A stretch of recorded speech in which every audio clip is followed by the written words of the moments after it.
কতটি পৌরসভার নিয়োগ হচ্ছে সেই সংক্রান্ত একটি ভিডিও আপনাদেরকে আমি দিয়েছি। এই ভিডিও ডেসক্রিপশনে দেওয়া থাকবে এবং শেষে আপনারা দেখতে পারবেন যে একটা পৌরসভার বিজ্ঞপ্তি আপনাদের দিয়েছিলাম, যে সেখানে ফর্ম ফিল আপ চলছে খড়গপুর পৌরসভায়। ঠিক আছে, সেখানে ফর্ম ফিল আপ কীভাবে করতে হবে স্টেপ বাই স্টেপ আপনাদের দেখিয়ে দিচ্ছি। ঠিক আছে, তো দেখে নেবেন। এই ভিডিও শেষেও লিঙ্ক দেওয়া থাকবে, আপনারা দেখে নিতে পারেন। আজকে একটা মাত্র ক্লাস 8 পাসে চাকরির বিজ্ঞপ্তি আপনাদের সামনে তুলে ধরবো। প্রথমে স্টেপ বাই স্টেপ আপনাদেরকে ফর্ম ফিল আপটা দেখিয়ে দেবো, কীভাবে ফর্ম ফিল আপ করতে হবে। তারপরে আপনাদেরকে বিজ্ঞপ্তিটা দেখিয়ে দেবো। মাত্র ক্লাস 8 পাসে চাকরি পাবেন পিওনে, হেল্পার, অ্যাম্বুলেন্স অ্যাটেন্ডেন্স, গার্ড। এই 4টে পোস্টে একাধিক নিয়োগ হবে। অনেকগুলো ভ্যাকেন্সি আছে পৌরসভাটায়। তো আপনাদেরকে আমি step by step form fill up দেখিয়ে দেবো, তারপরে আপনারা নোটিফিকেশানটা দেখিয়ে দেবো, তারপর আপনারা ফর্মটা ফিল আপ করবেন। আমি ফর্ম ফিল আপ করার আগে একটা কথা সকলকে বলে দিতে চাই, ভালো করে এই কথাটা শুনে নেবেন। একটু যদি ভুল করেন তাহলে আপনার ফর্মটা ক্যান্সেল হয়ে যাবে। আপনার মানে যে ফর্মটা দিচ্ছেন সে পরীক্ষার ফর্ম ক্যান্সেল হয়ে যাবে, মানে অ্যাডমিট কার্ড আপনি পাবেন না। যে কোনো জায়গার ফর্মে অফলাইনে ফিল আপ করতে গেলে ডবল রাইট লেখা যাবে না। যে কোনো জায়গায় অফলাইনে ফর্ম ফিল আপ করলে এটা মাথায় রাখবেন, সব জায়গায় মানে ওভার হ্যান্ড রাইটিং লেখা যাবে না। মানে ধরুন আপনি এখানে এই জায়গাটা এ লিখেছেন, আপনার নামের ফার্স্ট এ লিখতে গিয়ে একটা দাগ আবজা হয়ে গেছে, আবার পেন দিয়ে একটা বুলিয়ে দিলেন, মানে ওই যে দাগটা একবার মুছে গিয়ে মানে আবজা হয়েছে আবার দিলেন, সেটা হচ্ছে ডবল রাইট লেখা হলো। ঠিক আছে, কিন্তু এই লেখা যা লিখবেন ভালো পেন নিয়ে একবারে লিখে দেবেন, যাতে কোনো জায়গায় ডবল রাইট লেখা পড়ে না। যদি পড়ে তাহলে আপনার ফর্মটা ক্যান্সেল হয়ে যাবে কিন্তু এই ফর্মটা। ঠিক আছে, যে কোনো ফর্ম অফলাইনে ফর্মই মানে ডবল রাইটের জন্য বিশেষ করে পৌরসভার ফর্মগুলোকে এগুলো রিজেক্ট করে দেয়, আমি দেখেছি এগুলো। তো আপনাদেরকে ফর্ম ফিল আপ প্রথমে দেখিয়ে দেবো। Application for the post of, আপনি যদি পিওনে অ্যাপ্লাই করে এখানে পিওনে লিখবেন। 8 পাসে পিওনের কাজ। যদি মজদুর দিলে মজদুর দেবেন, হেল্পার দিলে হেল্পার, গার্ড দিলে গার্ড, অ্যাম্বুলেন্স অ্যাটেন্ডেন্স দিলে এখানে অ্যাম্বুলেন্স অ্যাটেন্ডেন্স করবেন। যে পোস্টে আবেদন করছেন সেই পোস্টের নামটা এখানে উল্লেখ করবেন ভালো করে, কোনো ডবল রাইট লিখবেন না। আপনার নামটা ব্লক লেটার এখানে লিখে দেবেন সুন্দরভাবে। ঠিক আছে, নামটা লেখার পরে একটা ঘর ছেড়ে দিয়ে টাইটেল লিখবেন সুন্দর করে, ব্লক লেটারে, যেন ছোটো হাতে লিখবেন না। সুন্দরভাবে বুঝিয়ে দেবো স্টেপ বাই স্টেপ, যেমনভাবে বুঝাবো সেমনভাবে ফর্মটা ফিল আপ করবেন। ফাদার্স নেম যেটা আছে সেটা এখান দিয়ে ব্লক লেটারে লিখে দেবেন, একটা ঘর ছেড়ে দিয়ে আবার টাইটেলটা লিখবেন। ঠিক আছে, জেন্ডার মেল হলে মেল, ফিমেল হলে ফিমেল, যেটা আছে সেটা এখানে সুন্দরভাবে লিখবেন। ঠিক আছে, ক্যাটাগরি টিক মারবেন। ক্যাটাগরি যে ক্যাটাগরির আছে সেই ক্যাটাগরি আপনি দেখে নিয়ে যেটা হবে আপনার সেটা এখানে টিক মারবেন। ঠিক আছে, যেই ঘরটাই হবে, ধরুন আমরা এইটা হলো এইটা, এসটি হলে এসটি, এটা হলে ওবিসি হলে এইটা। ঠিক আছে, যেটা আছে সেটা টিক মারবেন। চলে আসলাম 5 নাম্বার কলমে, ডেট অফ বার্থ যেটা আছে আপনার সেটা সুন্দরভাবে এখানে লিখবেন। ধরুন 5-0 এরম লিখবেন। যদি আপনার 5 তারিখ হয় তাহলে লিখবেন 05-10-1900, দেখা গেল 1995 এখানে লিখে দিলেন। এই ডেট অনুযায়ী কত বয়স হচ্ছে সেটা এখানে লিখে দেবেন, মানে কত দিন, কত মাস, ক বছর সেটা এখানে লিখে দিলেন। ন্যাশনালিটি ইন্ডিয়ান লিখে দিলেন। নেক্সট পেজ চলে আসবেন। দেখুন এখানে কিন্তু লেখা আছে, এটা এখানে একটু পেস্ট দিতে ফর্মটা একটু ভুল হয়েছে। দেখুন address with pincode, block letter, present address. সম্পূর্ণ আপনার যে অ্যাড্রেসটা আছে এইখানে একটা করে ঘরে বসাবেন। পুরো পোস্টাল কোডটা দিয়ে দেবেন, কিন্তু যেটা আপনার ঠিকানা হবে সেটা পুরোটাই লিখবেন, সঙ্গে কিন্তু পিনকোডটা অবশ্যই লিখবেন। পুলিশ স্টেশন লিখবেন, পোস্ট অফিস লিখবেন, আপনার রাস্তা পাড়ার নাম লিখে দেবেন, যেটা হয় আপনার অ্যাড্রেসটা। ঠিক আছে, সেটা কমপ্লিট অ্যাড্রেসটা এই ঘরে বসিয়ে দেবেন, যাতে কোনো রকম ভুল না হয়। পার্মানেন্ট অ্যাড্রেস ওপরে যেটা দেবেন নিচে সেটা দিতে পারেন, যদি আপনি একই ঠিকানায় বসবাস করেন। যদি অন্য ঠিকানায় থাকে সেটা এখানে লিখে দেবেন, পার্মানেন্ট অ্যাড্রেসে লিখে দেবেন। প্রেজেন্ট অ্যাড্রেস, এটা পার্মানেন্ট অ্যাড্রেস। ঠিক আছে, কন্ট্যাক্ট নাম্বার সুন্দরভাবে মোবাইল নাম্বারটা এখানে বসাবেন, কারণ মোবাইল নাম্বারে পরবর্তীতে SMS আসতে পারে। ঠিক আছে, সেই জন্য মোবাইল নাম্বারটা সুন্দর করে এখানে বসাবেন যাতে কোনো ভুল না হয়। আধার কার্ডের নাম্বারটা অবশ্যই এখানে বসিয়ে দেবেন একটা একটা করে, যাতে কোনো ভুল না হয়। Pan card if any, pan number, যে কোনো একটা প্যান নাম্বার এখানে বসিয়ে দেবেন। এটা প্যান নাম্বার, ঠিক আছে, বসিয়ে দেবেন। আচ্ছা, এখানে চলে আসলাম, একটু দেখে নেবেন। আপনি মাধ্যমিক পাশেও আবেদন করতে পারবেন, উচ্চ মাধ্যমিক পাশে আবেদন করতে পারবেন, গ্র্যাজুয়েশন পাশেও আবেদন করতে পারবেন, ঠিক আছে।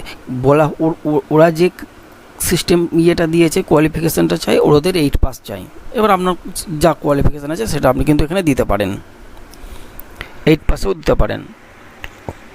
স্কুলের নাম লিখবেন, এক্সাম পাস্ট লিখবেন, পাসিং ইয়ার কোন সালে, টোটাল মার্কস যদি 700 পরীক্ষায় হয় 700 লিখবেন, কত পেয়েছেন সেটা লিখবেন, পার্সেন্টেজ এখানে লিখে দেবেন, যেটুকুনি কোয়ালিফিকেশান আছে পরপর লিখে দিলেন। যদি কলেজে পড়েন কলেজের নাম লিখে দিলেন, পাস লিখে দিলেন, ইয়ারটা লিখে দিলেন, ঠিক আছে। দিয়ে পরপর এই একাডেমিক কোয়ালিফিকেশানটা ফিল আপ করবেন, ঠিক আছে।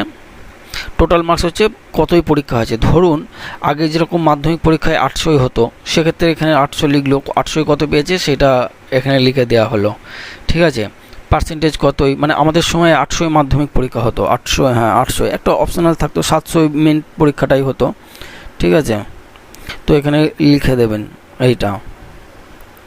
যেমন আমাদের উচ্চ মাধ্যমিক পরীক্ষা 500 হয়েছে, সেক্ষেত্রে 500টা এখানে লিখে দিয়ে পার্সেন্টেজ কত হয়েছে সেটা এখানে লিখে দেবেন। আচ্ছা, এইখানে দেখুন এক্সপিরিয়েন্স ইফ এনি, যদি কোনো কম্পিউটার জানা থাকে বা যে যা আপনার যা এক্সপিরিয়েন্স আছে সেটা এখানে সুন্দরভাবে লিখে দেবেন। যে কোনো এক্সপিরিয়েন্স যদি থাকে সেটা আপনি এখানে সুন্দরভাবে লিখে দেবেন এক্সপিরিয়েন্সটা। অ্যামাউন্ট অফ এক্সাম ফি, আপনি কত টাকার অ্যামাউন্ট দিচ্ছেন আপনাদেরকে আমি বলে দেবো একটু পরে নোটিফিকেশানটায় গিয়ে আপনার কত টাকা দিতে হবে সেটা এখানে বলে দেবো, সেইটা এখানে উল্লেখ করবেন। ভালো করে দেখুন, এখানে কিন্তু সেইটা উল্লেখ করবেন। ডিপোজিট ব্যাংক নেম উল্লেখ করবেন, এখানে ব্রাঞ্চ নেম উল্লেখ করবেন, ডিম্যান্ড ড্রাফট নাম্বারটা, ড্রাফটের নাম্বার থাকে সেটা উল্লেখ করবেন, ডিম্যান্ড ড্রাফটের ডেটটা সেটা এখানে লিখে দিলেন, ঠিক আছে। এখানে বলেছে কিন্তু ডিপোজিট ব্যাংকের নেম, ঠিক আছে। ভালো করে আপনি যেখান থেকে টাকাটা নিচ্ছেন সেই ডিপোজিট ব্যাংকের নেম, যেখানে টাকাটা ডিপোজিট করছেন, ঠিক আছে। আচ্ছা, চেক লিস্ট প্লিজ টিক, আপনি কি ডকুমেন্টস দিচ্ছেন। অ্যাড্রেস প্রুফ দিলে অ্যাড্রেস প্রুফ, এজ প্রুফ দিলে এজ প্রুফ, কাস্ট সার্টিফিকেট দিলে কাস্ট সার্টিফিকেট, যা দিচ্ছেন, Aadhaar card, PAN card, original, bank demand draft copy, এটা তো অবশ্যই দিতে হবে। 8 নাম্বারটা original copy bank demand draft, এটা তো অবশ্যই টিক মারবেন, ঠিক আছে। দেওয়ার পরে ফর্মটা ফিল আপ, এখানে ডেট লিখবেন, এখানে প্লেস লিখবেন, এখানে সিগনেচার করবেন, কোনো জায়গায় ডবল রাইট লিখবেন না, ঠিক আছে। পুরো ফর্মটা আপনাকে ফিল আপ করে আমি দেখিয়ে দিলাম, ঠিক আছে। আচ্ছা, ফর্মটা যে ঠিকানায় যাবে এই দেখুন, to the chairperson board of administrator, north Dum Dum municipality, 163 BN road, Birati post, Birati, ঠিক আছে, নর্থ 24 পরগনা, কলকাতা। এই ঠিকানায় কিন্তু আপনার ইয়েটা যাবে, চিঠিটা যাবে, ঠিক আছে। এবার আপনার আচ্ছা, এই ঠিকানায় চিঠিটা যদি যায়, আপনাকে এখানে একটা বলছে অ্যাটাচ করো passport size photo, passport size colour photo with self attested. এইখানে ছবির ওপর সই করবেন না কিন্তু, এইখানে একটা ছবি মারবেন, নিচেই সিগনেচার করবেন, দেখুন নিচেই সিগনেচার করার জায়গা আছে, ঠিক আছে। দিলে আপনার ফর্মটা কমপ্লিট হয়ে গেল। আচ্ছা, এবার আপনাকে নোটিশটা আমি দেখিয়ে দিই, পোস্টগুলো দেখিয়ে দিচ্ছি কি আছে। দেখুন, নর্থ দমদম মিউনিসিপ্যালিটি থেকে যে রিক্রুটমেন্টটা বেরিয়েছে, এমপ্লয়মেন্টটা যে চলে এসেছে, গ্রুপ ডি রিক্রুটমেন্ট করছে, category under the north Dum Dum municipality. দেখুন গ্রুপ ডি নিয়োগ হচ্ছে, কিন্তু এটা গ্রুপ ডি নিয়োগ হচ্ছে। দেখুন মজদুরের কতগুলো ভ্যাকেন্সি আছে, মাইনে দেখুন 17,000 টাকা, মাইনে 17,000 টাকা মজদুরের, ঠিক আছে।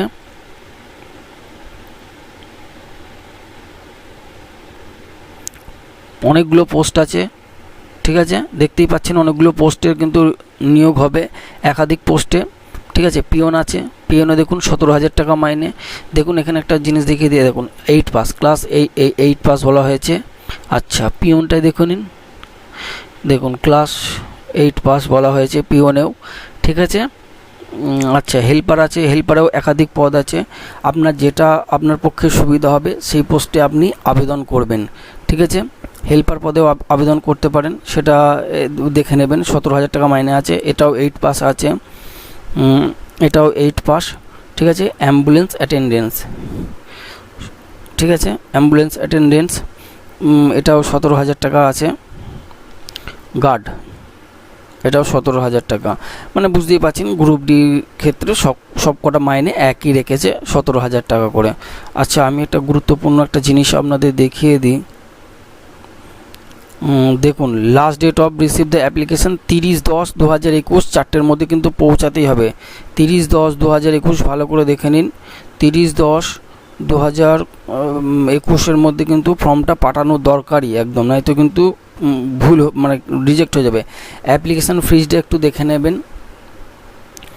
ওবিসি এ অ্যান্ড বি এর ক্ষেত্রে 250 টাকা রুপিস, মানে সব ঠিক আছে। রিজার্ভ যেগুলো জেনারেল এবং ওবিসি এ, ওবিসি বিদের জন্য 250 টাকা। আর অ্যাপ্লিকেশান ফি SC ST, ঠিক আছে, এদের জন্য 100 টাকা। মানে 100 টাকা ড্রাফট কাটতে হবে। SC STদের জন্য 250 টাকা ড্রাফট কাটতে হবে। জেনারেল ওবিসি এবং ওবিসি এ বি, ঠিক আছে, এদের 250 টাকা ড্রাফট কাটতে হবে। ঠিক আছে। আর একটা জিনিস, আপনাদের সব ড্রাফট যখন কাটবেন তখন কিন্তু এই কথাটা লিখতে হবে যে favour of chairman north Dum Dum municipality, এই কথাটা পেয়েবল অ্যাট কলকাতা। ঠিক আছে। মানে কলকাতার যে কোনো ব্যাংকে এটা হবে, মানে কলকাতা এটা কিন্তু লিখতে হবে। কিন্তু ড্রাফট যখন কাটবেন আপনাকে বলবে যে কি, তখন আপনাকে ওই ফর্মে লিখতে হবে চেয়ারম্যান নর্থ দমদম মিউনিসিপ্যালিটি। এই দেখুন, pay only bank demand draft will be entered in favour of, এই যে ফেভার, এটা লেখা থাকবে যে চেয়ারম্যান নর্থ দমদম মিউনিসিপ্যালিটি। এই কথাটা কিন্তু আপনাকে উল্লেখ করতে হবে আপনার ফর্মসে। দে পেয়েবল অ্যাট কলকাতা, এই কথাটাও কিন্তু লিখতে হবে, না কিন্তু ডিমান্ড ড্রাফট কাটার সময় খুব সতর্কভাবে কাটবেন, কারণ 250 টাকার ব্যাপার আছে, এখানে 100 টাকার ব্যাপার আছে। ঠিক আছে। এই ডিমান্ড ড্রাফটটা কাটার পরে এই দেখুন, requested fees is to be enclose করো with the filling in application form. আপনি যে ডিমান্ড ড্রাফটটা কাটবেন সেই ডিমান্ড ড্রাফটটা অ্যাপ্লিকেশান ফর্মের সঙ্গে ভরে দেবেন। ঠিক আছে। আর এই 30 তারিখের মধ্যে কিন্তু এটা পাঠাবেন, দেরি করবেন না।